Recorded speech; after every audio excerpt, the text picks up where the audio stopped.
fact, kahapon nagkaroon po ng kapihan sa Senado, ito pong si Senator Ping Lacson. At meron po siyang nasabi about po dito kay Senator Bato. Kasi nga, hindi po nagpapapasok itong si Senator Bato de la Rosa. At ang sabi po ni Senator Ping, kung wala pa naman talagang katotohanan yung arrest warrant, much better pumasok na lamang po itong si Senator Bato. So dahil po dyan mga kababayan, nag-ingay po itong si Robin Padilla at nag-post mga kababayan at parang ang dating, minasama pa ata yung sinabi ni Senator Ping Lacson at nung ibang mga kababayang Pilipino po natin na naghahangad na magtrabaho itong si Bato de la Rosa. So ngayon sabi po ni Robin Padilla dito, ito daw, nakikiraan lang po bilang kapatid sa PDP laban. Bakit po ba mainit kayo kay Senator Ronald Bato de la Rosa? Pagiging palaban lang po na pulis. Ang taong ito ay nagpakita na ng pagiging profesional sa trabaho niya. Maging saan mang lupalop ng Pilipinas, hindi po yan pulis patola. War veteran yan. Sabi pa dito mga kababayan, ang pagiging senador po ay hindi lamang pag-upo sa opisina at pakikipagpalitan ng chismis sa media at sa pagsasalita ng maganda sa plenaryo o pagiging pabida sa mga pagdinig. Kasaysayan po ang magpapatunay na hindi patulog-tulog sa pansitan si Senator Bato de la Rosa daw. Worker po yan. Mas kilala po si Senator de la Rosa ang 80% ng mga Pilipino na nabubuhay sa ilalim na matinding kahirapan at mas alam po niya ang suliranin sa depensa at upensa ng ating inang bayan. Maging anuman ang panganib, maging labas at loob man ito ng pagiging pulis at sundalo ng bansa. Alam nyo kasi mga kababayan, may sinabi ba si Senator Ping Lacson o may sinabi ba ang mga kababayang Pilipino po natin na sinasabi natin na tamad na pulis etong si Bato de la Rosa? Walang sinabing ganyan ang mamamayang Pilipino. Ang sabi ng taong bayan, pumasok siya, magtrabaho siya, unfair sa mamamayang Pilipino na sumasahod siya pero hindi po siya nagtatrabaho. Walang sinasabi Senator Robin Padilla ang mamamayang Pilipino na tamad na pulis etong si Bato de la Rosa. Oo nga, naging pulis siya, nirerespeto natin yan. Hinahangaan natin sa part na yan si Senator Bato, pero sa pagiging isang senador, oo nga at senador siya ng taong bayan, kaya dapat magserbisyo siya sa mamamayang Pilipino, hindi yung hindi siya papasok pero diretso yung sahod niya. Unfair po yan sa mamamayang Pilipino, lalo na yung mga gumigising na maaga at pumapasok at yung iba pa nga napupuyat sa trabaho para lamang po mga kababayan may sahudin. Samantalang si Senator Bato, patago-tago lang pero diretso yung pagsahod. Ano po, so ngayon ituloy pa natin. Sabi pa dito mga kababayan, eto pa daw, papunta pa lang po ang karamihan ng mga senador. Pabalik na po si Senator de la Rosa dahil man of the ground po yan. Hindi po yan man of theories and data. A man of action, not the words. Kompleto po ang staff niya. Magagaling sa larangan ng opisina at pagkukumpune ng mga panukalang batas. Kompleto ang komunikasyon nila dahil sa technology. Umaandar po ang opisina niya. Ano po kaya ang ipinuputok ng inggit at kailangan pag-interesa ng pagpapataw sa kanya ng mga parusa sa hindi pag-attend sa sesyon? He is a senator of the Filipino people, not a senator or not a senator of the Senate building, mga kababayan. Yan po yung sabi ni Senator Robin Padilla. So ngayon, para pala po kay Senator Robin Padilla, ang pagiging mabuting senador pala ay yung hindi ka pumasok sa trabaho at iasa mo na lang yung trabaho mo sa mga staff mo. Yun pala mga kababayan ang iniisip ni Senator Robin Padilla ng isang magandang ehemplong senador. Uulitin ko lamang po mga kababayan, sa kanya na rin ang galing.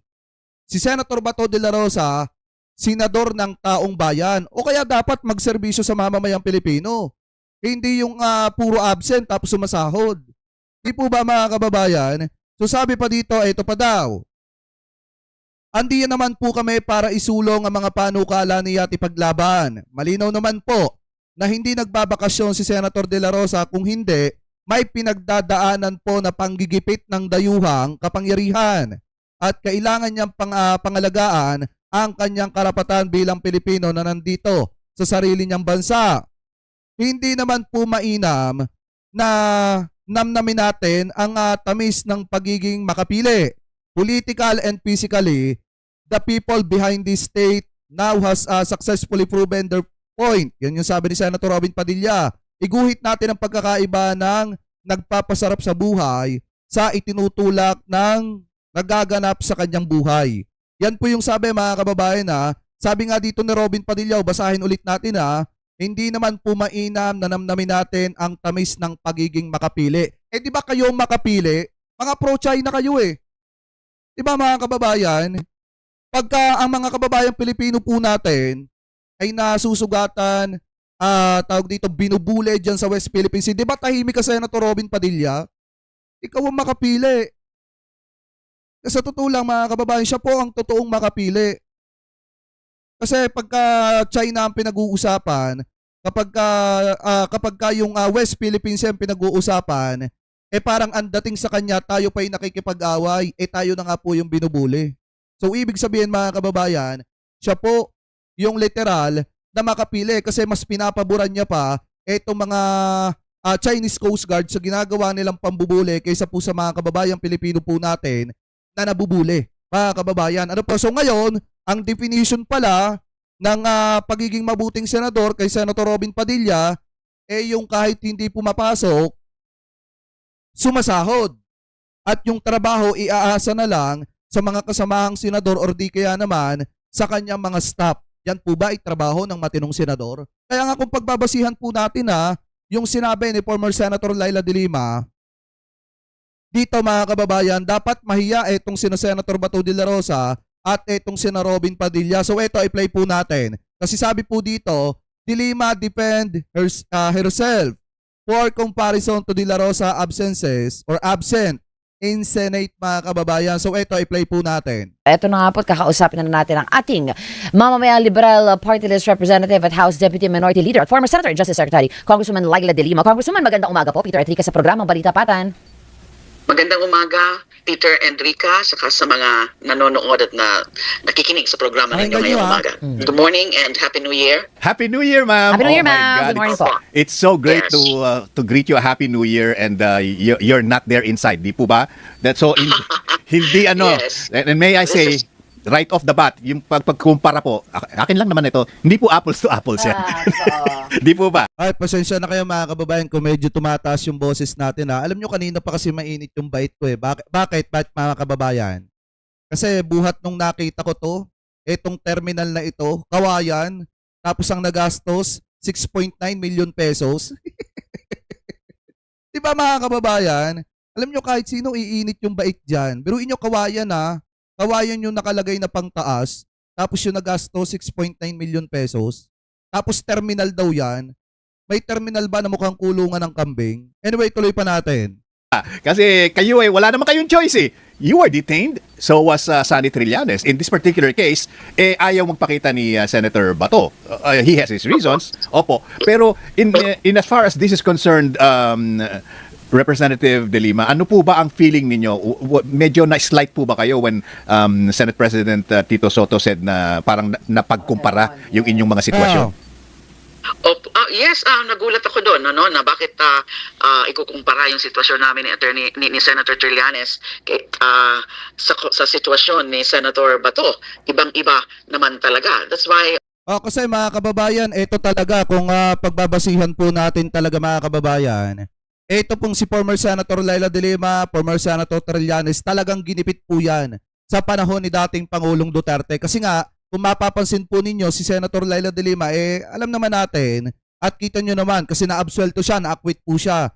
Talaga mga fabricated case lamang yung i-final o isinampa laban sa kanya na naging dahilan para makulong po siya ng mahabang panahon. So ngayon, ang isa pa po dyan, mga kababayan, di ba sinusubukan din ni dating Pangulong Duterte na ipakulong ito pong si former Senator Trillanes. So ngayon, kung mapapansin nyo, kahit nakakulong si former Senator Laila de Lima, tuloy-tuloy pa rin po yung pagtatrabaho na ginagawa po niya. Samantala si Bato de la Rosa, sinasabi nga ni Secretary John Vic Rebulla, walang katotohanan yung arrest warrant, o kung walang katotohanan yan, bakit hindi lumabas si Senator Bato de la Rosa at magtrabaho, gampanan yung pagiging senador po niya? Anyway, ituloy po natin. Umalma tayo, nag-issue ako nung ganong statement na wag naman ganyan na kinukumpara dahil, I mean, pareho lang daw, parang something like that. Kasi kami nga ang sinite as example na mga wala sa Senado, and then yung parang implication, nagsisweldo, etc.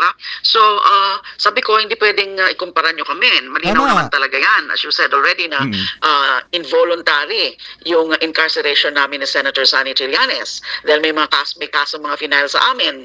Ako, finailan ako ng mga trumped up charges. So, wala akong choice. Dahil inaresto nga ako, and therefore, na-detain ako for almost 7 years. And yung Saka ang pinakamatindi dyan, mga kababayan, hinarap po ni former Senator Laila de Lima at hindi niya tinakbuhan yung ginawang panggigipit ni dating Pangulong Duterte ng kanyang gobyerno dito po kay former Senator Laila de Lima. So ngayon, ang kay Senator Bato de la Rosa naman, hindi niya na nga hinarap, hindi pa siya pumasok, hindi pa siya nagtrabaho.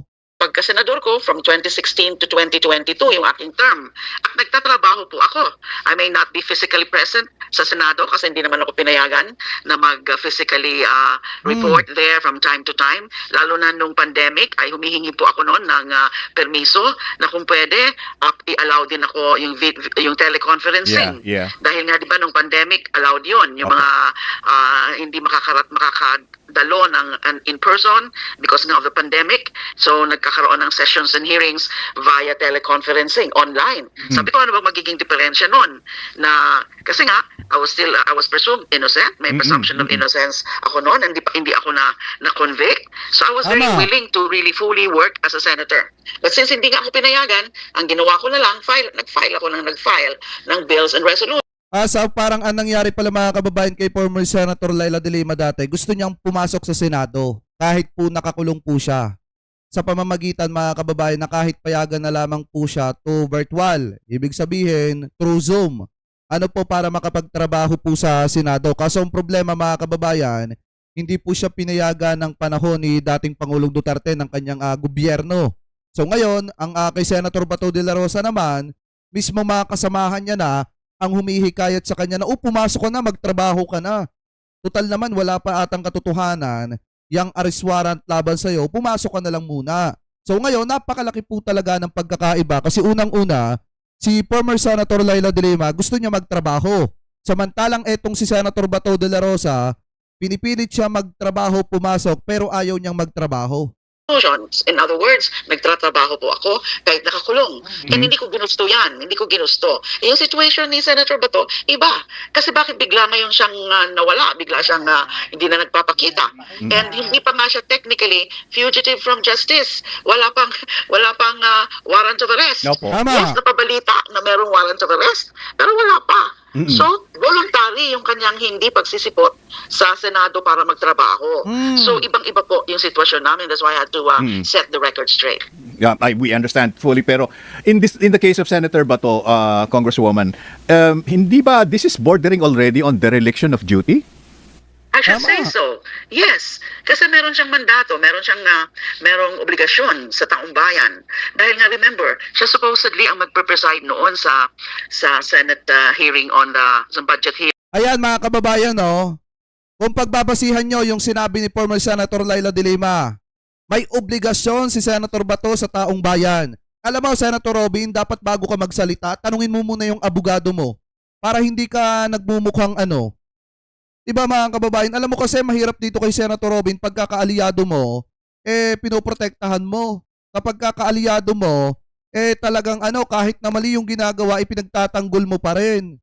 Maliwanag nga na, eto na sinabi na dito mismo, merong sinumpang tungkulin sa taong bayan, si Senator Bato, may mga bumoto sa kanya na nagtiwala sa kanya, kaya dapat suklian niya yung tiwalang yon na ibinigay ng taong bayan. Aba, magpapasok dapat siya. Unfair sa mamamayang Pilipino yan. Hindi ka pumapasok pero sumasahod ka. Hearing doon sa budget ng DND, Department of National Defense. Kasi isa siya sa mga vice chairperson of the Finance Committee at naka-assign sa kanya yung budget ng DND. Opo. Well, hindi siya sumipot.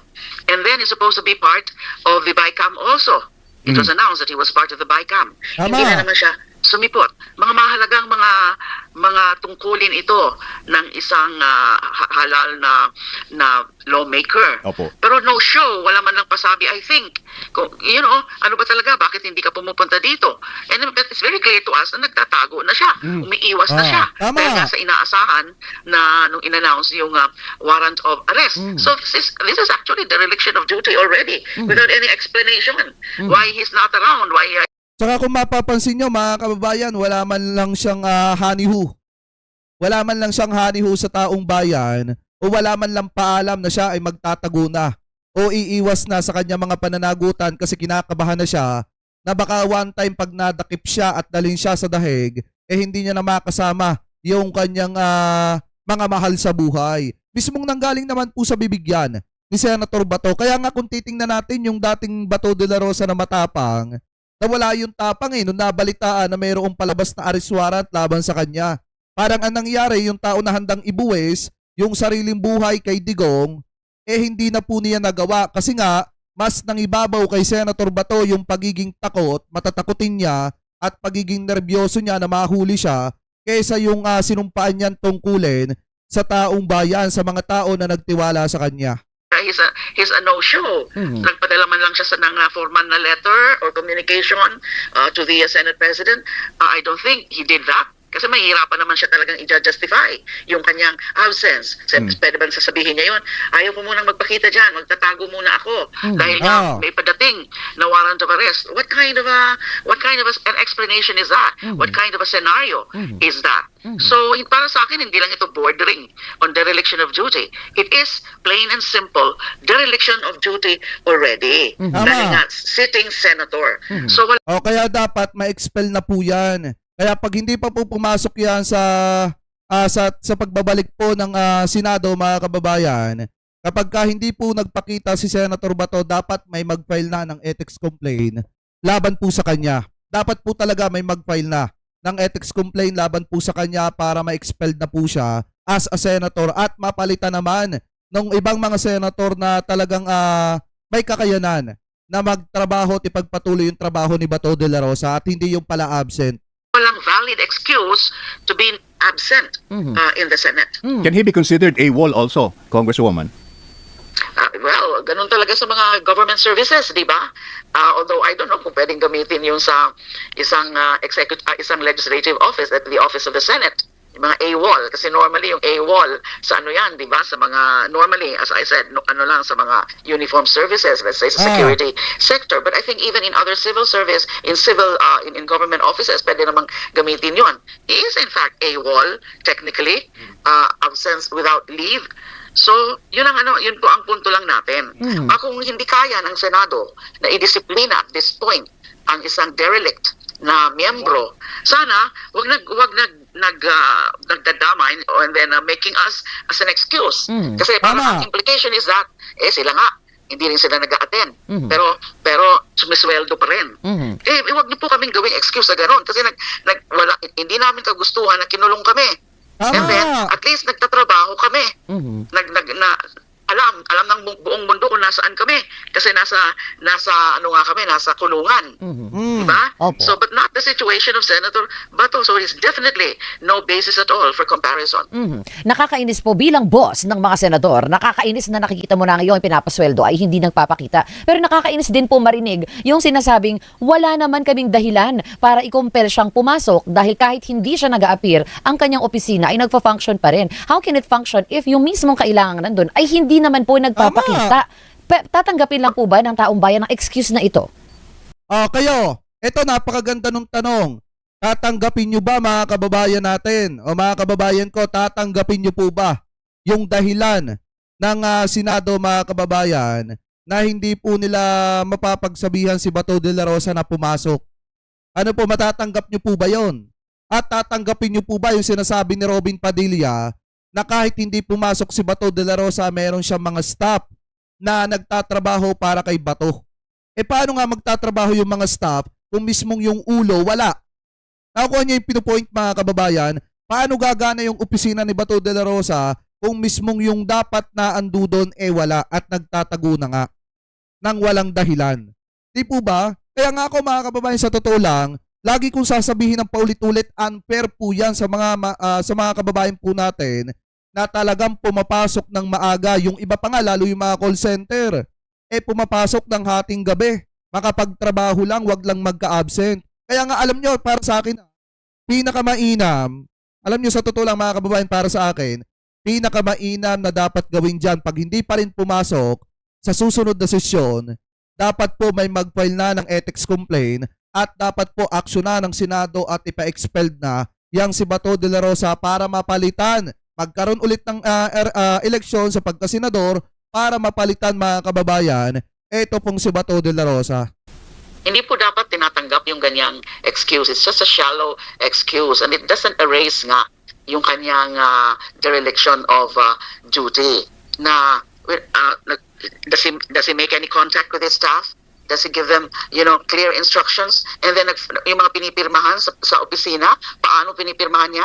There are various documents na kailangan pinipirmahan ng isang senador, and it also includes yung budget ng opisina ng senador, di ba? But where is he? He's physically absent. So mahirap pong tanggapin yung ganyang mga kadahilanan na ingat sila na huwag disiplinahin, ingat sila na huwag i-call out ang kanilang kasamahan sa Senado. Pero malinaw, umiiwas sa obligasyon, umiiwas sa trabaho, umiiwas, and this is actually betrayal of the mandate given to him by the electorate, yung mga bumoto sa kanya. Kasi wala, ninihani mo, wala man lang siyang statement. Kasi mahihirapan nga siyang i-justify. Kasi sasabihin niya, sorry, hindi muna ako dyan makakapunta kasi kailangan ko muna magtago dahil iniiwasan ko yung warrant of arrest. What kind of an example? Saka dapat hindi natin ini-encourage na sige, magtago ka lang dyan. Magtago ka na maayos. That is not a good advice. The proper advice is to show up and face the music. Ayan. Napakaliwanag naman mga kababayan ng payo po ni former Senator Leila de Lima. Pinakamagandang advice po niya, magpakita na, humarap na si Senator Bato at harapin niya po yung mga matitinding aligasyon laban po sa kanya at yung isang bagay na kinatatakutan niya. Ano po, kasi the more na nagtatago siya mga kababayan, hindi po magiging katanggap-tanggap yan sa taong bayan, lalo na at alam naman po natin na ito pong si Senator Bato ay may trabaho na dapat pong trabahuin. Alam naman po natin na siya po ay senador na iniluklok ng bayan at dapat ginagampanan niya yung trabaho bilang isang senador. Ano po, at ngayon, kung titingnan nyo mga kababayan, yung sinasabi ni Robin Padilla na parang ang dating ipinagmamalaki niya yung pagiging pulis ni Bato de la Rosa, wala naman tayong problema doon. Ang problema lang, halal siya ng taong bayan at dapat siyang magtrabaho para sa mamamayang Pilipino. Unfair po sa mamamayan yan. Yang ginagawa niya na pagliban-liban na yan. Sa totoo lang mga kababayan, kung iisipin po natin, lantarang panggagago na po yan sa taong bayan. So kayo, ano po ang komento ninyo mga kababayan hingil po sa sinabing ito ni former Senator Leila de Lima? Comment below na lamang po kung ano po ang masasabi nyo hingil po sa mga sinabi niya po dyan. Kasi kung tutuusin, nung panahon po na nakakulong po siya, talagang nagtatrabaho po siya at maraming beses na sinubukan niya na maka-attend sa plenary session ng Senado o maka-attend kahit man lang Zoom, virtual. Kaso ang problema, hindi po siya pinayagan noong mga panahon na yon. Kaya ang nagginawa niya, dire-diretso lang yung pagtatrabaho niya kahit hindi po siya nag-a-appear sa Senado. At kung pagbabasihan naman po natin, talagang napakalaki ng pagkakaiba ng senaryo ng pangyayari sa karanasan o naranasan ni former Senator Leila de Lima compare po dito kay Bato. Kasi yung kay Bato, ginusto niya magtago. Kay former Senator Leila de Lima, hindi niya po ginustong makulong. Ano po, dahil sa mga fabricated case. So anyway, comment below na lamang po kung ano po masasabi nyo hingil po dyan.